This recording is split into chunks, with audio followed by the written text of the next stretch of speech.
the one, the only, Ben Sion.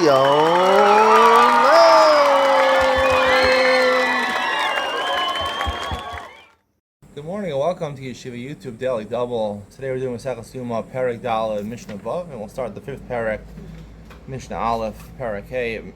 Mishnah Vav says, B'chol Yom HaYusham Arba Ma'arachos. Every day in the Beis HaMikdash there were 4 piles of wood that they burned that were used for separate things. Vayom Chamesh, and on Yom Kippur there was a fifth one. The fifth one being for the Ketores, special Ketores that he burned the Kodesh HaKadoshim. The other 4, one was the Marach Gedolah to burn the Karban Tamid.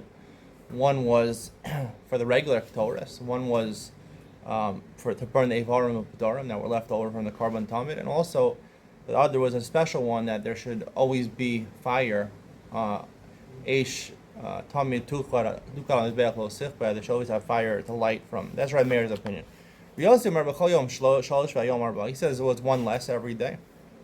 The one that wasn't there every day was the one for Evarim and Pedarim. That one was included in the main Ma'aracha. Rabbi Yehuda Omer b'chol yom shtayim v'yom shalosh. He takes off another one. He takes off the other Ma'aracha to have a light, Eish Tamid. Eish Tamid is a mitzvah that should always be burning. Not necessarily there should be another Ma'aracha. We pass on for Rabbi Yossi the middle opinion. Fifth parak, Mishnah Aleph. They took out from the storage. They took out the spoon, the special spoon that was used to hold the ketores. The Kohen Gadol brought in the Kodesh HaKadoshim was taken out. The machta, which was used to take the coals from the mizbeach.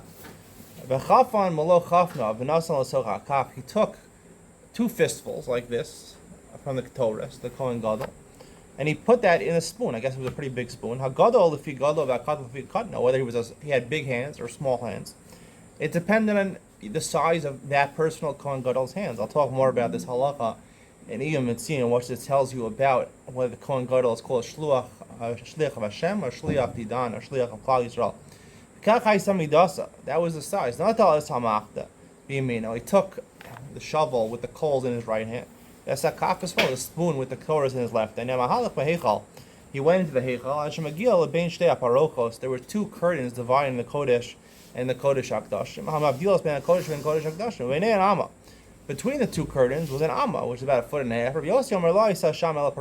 Rabbi Yossi argues. He says there was only one parochas. It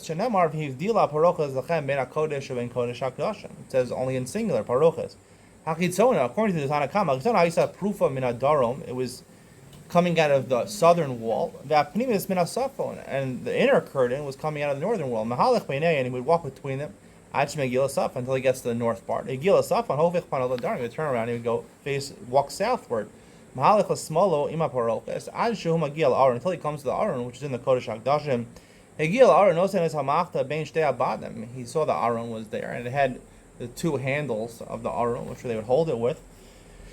He would put the machta down between the 2 poles coming out. And then he took the ketores.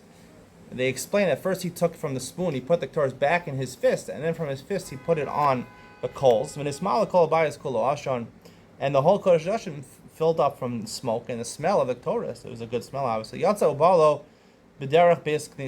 He would go out walking backwards.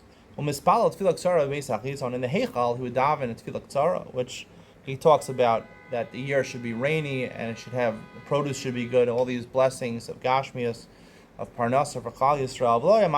So it wouldn't be a long tefillah shalom havis Yisrael, because there were certain times Kohen Gadol actually die in the Kodesh HaKadoshim. So therefore, they didn't want to cause fear to Klal Yisrael. He davened a short prayer and then he came out so that people should know that he's still alive. That's the conclusion of today's share. Stay tuned for Iyam Mitzin, where I talk about this unique halacha that it depends. There's no set amount of the Torah. It depends how big the hands of that particular Kohen Gadol was. What do we learn from this? Iyam Mitzin coming up next.